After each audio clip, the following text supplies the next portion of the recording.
Welcome, everybody, to the Focus to Win podcast. We're on episode 4 here. I'm Austin Chavis, along with my co-host, Lee Tessier. Morning. And we have another special guest here, and it's truly an inspiring story that we have. This is a woman that has created such a large impact through her family and specifically her son. Ladies and gentlemen, Patrice Bullock. Nice to meet you. Thanks for having me. I'm really interested in this story here. I think it's super impactful, and I got to be a part of it last year, and you've came about in this Harford County community, and it's really expanded greatly. So I really appreciate you coming on today. So let's start with you. You know, where did you come from, and what's your story? Oh, sure. Thanks for having me. Of course. So by trade, I'm a nurse. Now I'm also a nurse practitioner. I've been a nurse for over 20 plus years, so I do have experience in critical care, emergency room medicine, med surg. Now I'm in the long-term care arena, definitely dealing with the 65 and older population. Wow. Okay. Very nice. Very nice.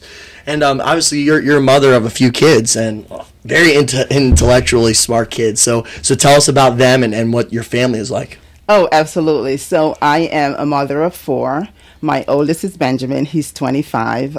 He is a graduate from Penn State, and his main focus is engineer.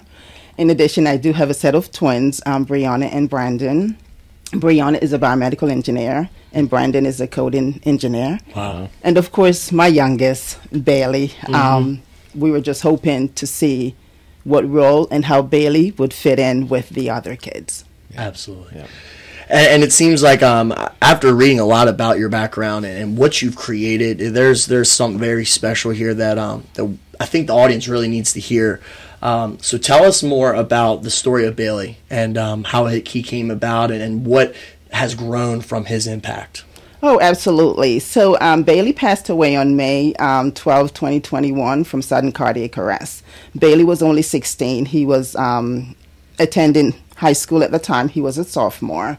Bailey's goal, his ultimate goal, was to be a wide receiver. Bailey played many sports. He did basketball, football, and he ran track. Even though he passed away from track, Bailey's main focus was football. He wanted to excel as far as being a wide receiver, so he utilized the track and field as an avenue, an aspect for him to become a little faster. On that day, he had just completed his 200-meter race, which he did win that race, by the way. There you go. He Love did. That. So even though he passed away from sudden cardiac arrest, he went out as a winner. But the main focus or the main takeaway from that is definitely to bring awareness to sudden cardiac arrest, just so everyone knows that it's a critical incident. It's a community event that everyone needs to know how to respond to, especially young athletes when they are experiencing sudden cardiac arrest, and the tools for survival. Definitely CPR and utilizing an AED. Wow. And, it's also important because time is of the essence. Absolutely. For everyone to have a quick response to that. Is that kind of what ignited the passion for your foundation, for Bailey's Foundation? Yes, definitely. Recently in the news, we have seen more and more incidents of sudden cardiac arrest, especially with young athletes.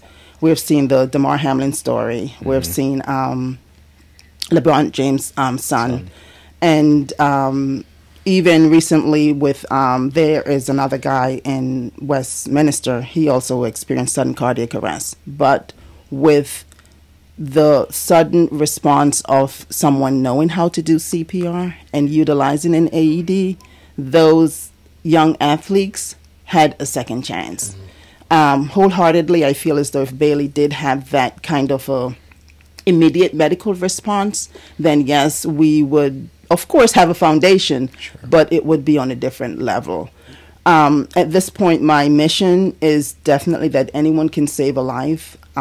It's not an experience that I would like for any other mother to go through. Yeah, and it's crazy to see. I've seen the headlines, and not only hearing Bailey's story, but like growing up, you didn't really hear about stuff like this going on. And as you know, there was not a true immediate response that can be taken, or there was no true initiative that was set and planned. Why do you think in today you're seeing, I don't know if it's maybe just the news outlets presenting it more, but why is it more common today than maybe, 30 years ago? So with the incident of sudden cardiac arrest, it was always there. It's just that the platform, the media, did not necessarily get a hold of it. I've worked with Bo Kimball, who is from 44 for Life, and one of his NBA counterpart passed away from sudden cardiac arrest. However, with the incident of Damar Hamlin, that was like a Monday night special, right? How many people was watching television at the time? So that has definitely changed the rhetoric, the conversation. It's now a conversation that we're having at the table. And so much more people are now aware of sudden cardiac arrest and the major impact that it's having on the community, young athletes, and people just need to be a little much more vigilant, be much more aware that, hey, this can happen. And you never know when sudden cardiac arrest is going to strike. It definitely happens with young athletes, but the more informed and the more prepared we are, the better that we can respond to those incidents when they do happen. Yeah, I think the presence of social media and all the old outlets let it be more more known, which is a great thing. But it's nice to hear the background of, hey, it's not something new that just happened. So it's kind of interesting because I remember I was in the gym in Florida and I was working out, and there happened to be a medical salesperson that was there, and he did all heart-related stuff, and he said their sales are through the roof because of, and a lot of young athletes too, which you don't always think about. So, correct. You think of young, like you're not going to have a heart issue, or thinking more of the, not geriatric, but later in life, 50s. I know men, I just turned 50 this year, and that's my big worry. It's like, all right, let me get through the 50s without a heart attack. So, just taking care of ourselves and so forth. But with this, with young athletes, you just wouldn't know to even look for it. Is there any sign, is there anything sign related that they could see ahead of time in that correspondence? So yes, if I can just piggyback that, there's definitely a difference between a heart attack and sudden cardiac arrest. With a heart attack, there's an issue with more the plumbing, the circulatory aspect of it, versus with a sudden cardiac arrest, it's more an electrical, the arrhythmia. So with sudden cardiac arrest, sometimes it can be congenital, meaning it can be something from birth. Sometimes it can be picked up on a screen, and sometimes it's as these young athletes do get older that they're able to pick up these incidents, or when an incident do occur, that's when you do realize that someone do have sudden cardiac arrest or an arrhythmia that could potentially lead to sudden cardiac arrest. One of the focus for the Bailey's Heart and Soul Foundation, apart from CPR, is definitely to get more involved in the screening aspects of it, especially with track and field, basketball, football, just various sports as it pertains to young athletes. There's definitely research that suggests that there's approximately 7,000 plus young athletes that has been impacted by sudden cardiac arrest. Wow. And again, that number is instrumental. However, when it's that one child or that one family that's grieving from sudden cardiac arrest, that is major, especially when it does hit home. Correct. And to tag off of the foundation, tell the audience, how did this start? There's a lot of people that I feel they've experienced such hardships, but why did you take the initiative and say, I'm going to start something here? The Bailey Heart and Soul Foundation. Tell the audience what that is and why you decided to commit to it and do it. Oh, absolutely.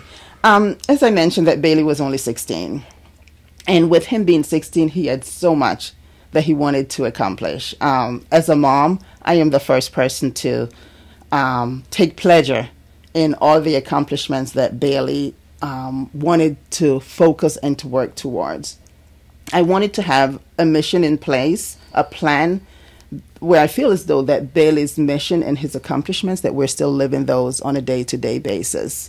So starting the foundation, it's important to me because I feel as though I'm still growing with Bailey. He was only 16. He had so much that he wanted to accomplish. In May of 2023, we offered our first set of scholarships, and that was a total of $20,000 to 4 high school graduates from the surrounding community. that scholarship to me was so instrumental because this is the year that Bailey would have graduated from high school.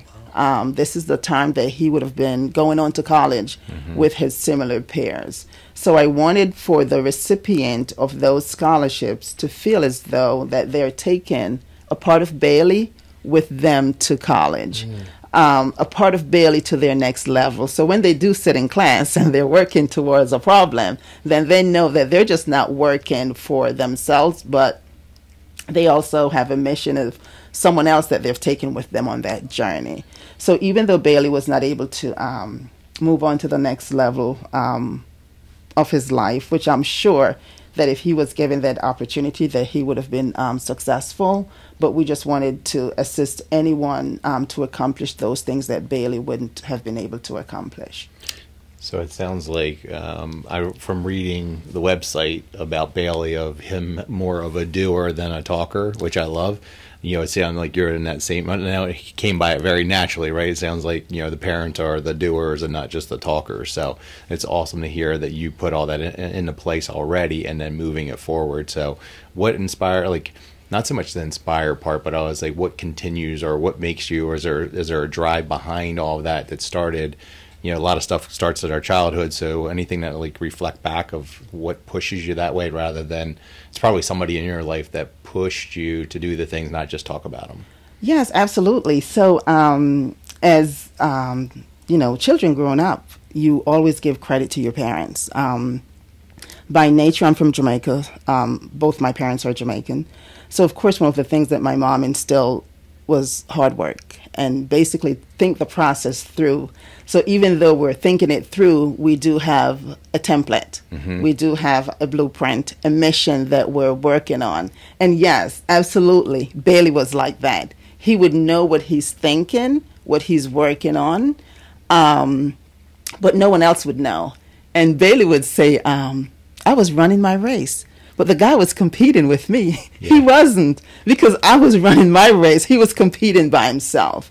And that's one of the things that I've also instilled, you know, with our children, to basically work at your speed, work at your pace. The race that's for someone else, that might not be your mission or your race, because you may not have the same outcome. I think that is a phenomenal take, because there's a great photo of Michael Phelps when he was swimming in the Olympic race, where he is like focused on the finish line, and then the swimmer next to him, who Phelps beat by literally 0.1 of a second, was looking at him as he was swimming. And it probably slowed him down. Right. And that mentality that he captured, I think, is one for a high school kid, so mature. But then not only from even a professional level, the very small percentage of professional athletes have that mentality. And that is a prime example of why you said he went out as a winner. That's exactly why. He was racing his race. Correct. He's doing his thing and doesn't care about what everybody else is doing. Yes. And I think that is a phenomenal perspective to have. And as reading on that site, I mean, just seeing his mentality of how he would watch film on a consistent basis and, you know, reframe a lot of these things, enhance his skill set from just a personal standpoint. You know, he had great coaches, what it seemed like had a huge impact, but he had the internal coach, which was himself, to make these adjustments. So tell him about his work ethic and who he was as a student athlete. So as a student athlete, Bailey was committed to the journey. He was committed to the course. Bailey would sit, as you mentioned, and basically watch reruns from probably 1950s. That's like in black and white. And, you know, as a mom, I'm like, Bales, did you finish your chores? Yes, I'm getting to it. And I'm like, but you're watching. And he's like, well, I really need to get it. I have a tryout tomorrow. But to Bailey, watching those reruns, to him was that blueprint for him to go out on the field and then to show that skill or those skills that he was able to acquire, and then to internalize those, and then, yes, to display them on the field. One of his coaches at his going away ceremony said that he gave a summary that there was a particular game and they were down to probably 40, 50 seconds, and they needed someone that would be able to execute the football from home to touchdown. And of course, he called Bailey. They took a timeout and basically gave Bailey the directions as to what they wanted him to accomplish. And the coach had all the confidence in Bailey that Bailey would have been able to execute. And he said in 30 seconds, Bailey was down with the touchdown. Nice. And yes, and that's the kind of person that Bailey is. I usually say to the kids, it's okay to lose, but when Bailey loses, you definitely know, because he comes home and you're like, what happened? He's like, oh, it didn't go as planned. And we're like, okay, you probably didn't work as hard. Next time, just work a little harder. But he was extremely, he was committed, and he had that internal motivation, the internal clock, and he just, worked towards that. I remember, this one particular incident. Bailey would actually run from the house to Ring Factory High School to run around the track. And I said, Bailey, why would you run from the house to go and run around the track? Couldn't you just run from the house up to the next cross street and then back? He's like, no, you're working on your stamina. You're working on a particular plan. So this would be the avenue to accomplish your goals. But that's just the kind of person that Bailey is. And I wouldn't, I didn't need to tell Bailey that he needed to practice as it was sports related. But of course, when it came to school, I needed to remind him, right. Do your homework, study for your tests. But anything that was athletic related, he was definitely self-motivated for those. But I'd say a lot of that comes back to environment too, with you and your husband, and then of course, siblings, brothers, sisters, the competitiveness of that. But I think that environment always breeds even more productivity, right? And then they have kind of like the blueprint, like, all right, I've seen them do it, or where he's watching NFL rewinds, right? Like, hey, what do I need to do to get better? Right. The schooling, and it sounded like he was doing good, but he'd always do better, right? Yes. But that wasn't what he was really going after. We were talking about athletics, so I just think of, I think athletes just in general go after things a little differently when you're competitive by spirit. So it's just nice to hear those things that move it along. So. Yeah, and it seems as his mindset was more of a leader role, and he, seeing what you've grown, he definitely gets that from you, from what I've seen and what I've read on you guys. The foundation that you have is so impactful to this community. The amount of people that brought it up and brought it to my attention originally is truly incredible, and I think the legacy that he's leaving is so much larger than anything that sports in itself can bring. And I want to give you kudos to that, because that's very special. And I think he'd be very proud of you for what you're doing here. Sure, absolutely. But if I can also chime in, Brianna, she's like a second mom to Bailey. So even though a lot of the credit does come my way, Brianna lives in Boston. And she would actually call Bailey, did you do your homework? Did you do this? Did you do that? She would literally ensure that those boxes were checked. And if the boxes weren't checked, she would say, well, let me speak to your mom. So now it was your mom. So she also played, a significant role in Bailey's upcoming. And I guess that happens when you're like the youngest. The older brother and sister. Yeah, for sure. So you have a couple events coming up. I want to hit on them too. So you have a 5K, and then you have the golf tournament. So anybody that's watching, we'll make sure we have a link in there to sign up. But anything that we can do to help with that, or do you want to give a little bit more information on what you're doing? And then I know you said you gave away $20,000, which is fantastic. Congratulations. I'm sure you want to continue to do that. Oh, absolutely. So paying it forward, that's what we're seeing. So yes. Tell us a little bit about the upcoming events. Sure, absolutely. So as mentioned, that Bailey passed away from completing a 200-meter track event. And we just think it was just important to continue that momentum by honoring Bailey with an annual 5K. Kudos to the John Carroll School, the class of 2023. They started the first 5K within months that Bailey passed away. So Bailey passed away in May, and they started the 5K in September. So even though this is our third annual 5K, it's literally Bailey's second year of not being present with us. The purpose of the 5K, again, it's bring awareness to sudden cardiac arrest, but proceeds from that event goes towards scholarships, goes towards AEDs, goes towards CPR. And it's also another avenue by which to keep Bailey's momentum, Bailey's legacy alive. In addition, October is Sudden Cardiac Arrest Month. We believe that's another important time to highlight the importance of sudden cardiac arrest and how that impacts our community. So we will be utilizing October the 2nd for a golf tournament in Bailey's honor. And while it's a golf tournament to like have fun, it's also for a good cause, bringing much more needed awareness to a tragic event, a sudden cardiac arrest. Right. You had mentioned earlier about scans too. So what is it? It's like I think of my grandkids and so forth because kids are old enough. But what does that look like? What do they go to the doctors and ask for and so forth? So can you hit on that a little bit?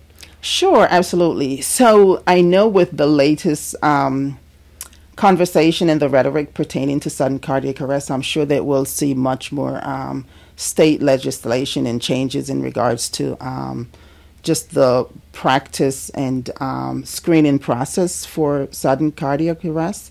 So basically, if there's a family, a genetic, a screen could consist of an EKG, an echocardiogram. But of course, prior to a physician ordering a screen, they want to do an assessment to see what that family trait look like.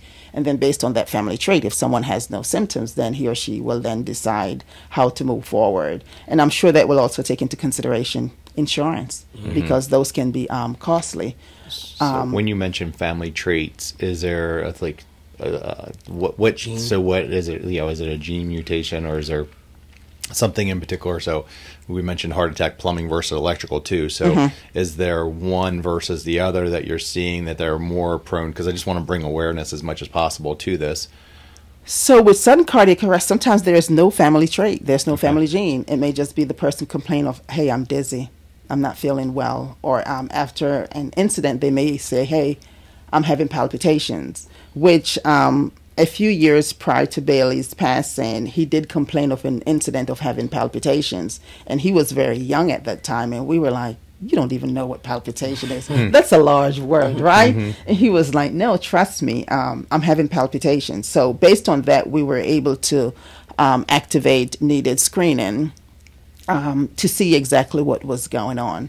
And after that incident, he had no other complaints or that he verbalized to us that we would have suggested could potentially lead to sudden cardiac arrest. But it's so important to pay attention to your children, your child. Doesn't matter how young they are, they know their body. And if they say, hey, I'm having palpitations, you may need to look up what palpitation means. Right. But unfortunately, they do know what those definitions are. How about, so I notice you're wearing an Apple Watch too, and I wear it because of workouts and so forth. If you're playing sports and you're playing football, you're probably not wearing it, but have you correlated anything to that, or with technology advancing so much, are you seeing anything that's causing hey, I would use this technology to help moving forward? So definitely with Apple Watch, I utilize it as to say, hey, I'm not having any kind of AFib incidents. Okay. And I've seen no correlation, or it does give you like a percentage to say, hey, we've monitored you for the last 2 weeks and you have had no incidents. So Gotcha. I think with technology is definitely a good thing that we do have Apple Watches that we can do. I take like an EKG and I'll look at my EKG and then I'll give it to Donovan and I'm like, can you look at my EKG? And he's like, it's normal. So that's definitely a good thing that we can actually do our own mini EKGs to see what's going on with our bodies. Yeah. Yes. It's amazing with technology in today's world, and I think it's just going to keep advancing to just seeing in the medical field how much it has advanced. So I do think over time there is going to be so much more technology that is going to prevent, which brings on to the vision on the future on this foundation. Where do you see it growing 5 to 10 years? And not only the foundation, but where do you want to be in 5 to 10 years within this foundation? So definitely within this foundation and growing, as I mentioned earlier, the foundation is relatively young. And when you're young, you start out from the grassroots. So we started out with the CPR. We started out with the awareness, teaching CPR in combo with the AED and the scholarship, but moving more towards that screening, where those screenings are done biannually. probably the spring, winter, that would actually correlate with the sports season, and definitely to ensure that that is like a main focus. Even with the screening, you can have many hands-only CPR, so it wouldn't be in depth as someone that wants to have a CPR, a full CPR certification training.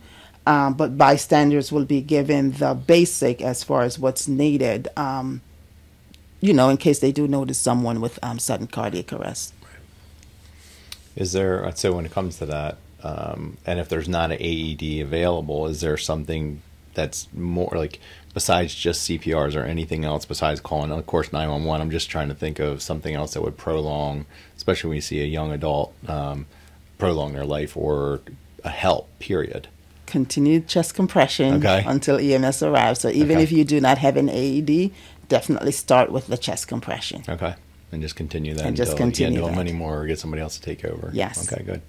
All right. What else? I'm just trying to think. I think the big thing about this mission of what you're accomplishing here is not only to bring awareness to the specific issue. I think the media has done a decent job of now presenting this, because this is something as a little kid that I never really thought about, but as I've gotten older, I'm seeing a lot more instances of this.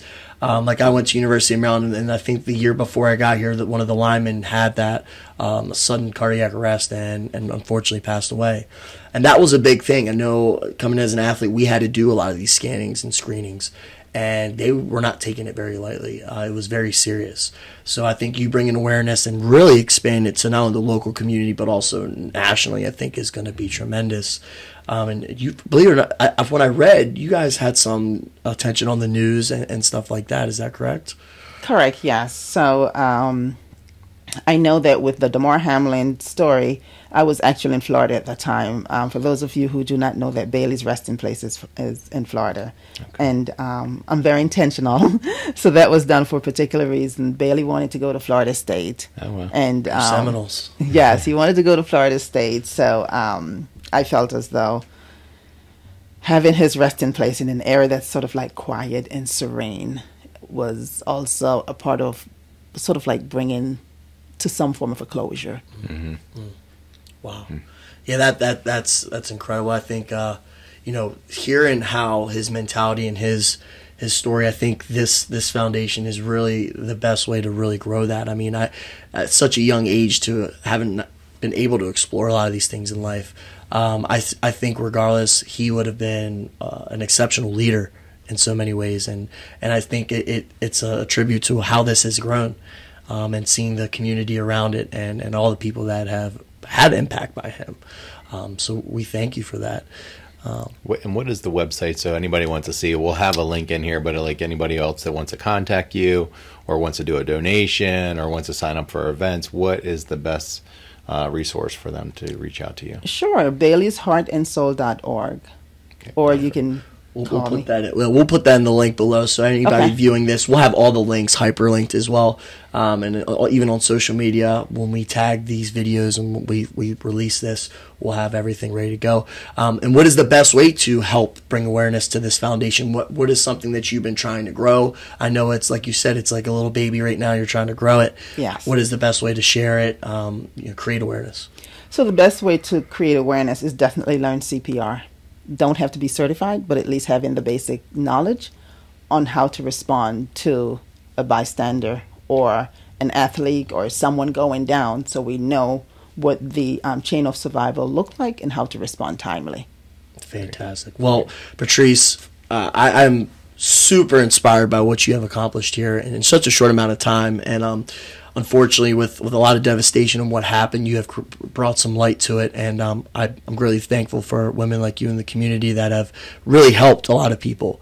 And I think a lot of this stuff with your family and everything, it goes to show that you're creating a large impact, and I thank you for that. Sure, thanks for having me. Yeah, thank 100%. You. Thank you so much for coming. Of course. Thank you. Thank you, everybody, for joining the Focus to Win podcast. Please share the show if you felt like this brought value. Share her foundation. All the links are going to be below here, and we'll stay in touch, and I appreciate you guys tuning in.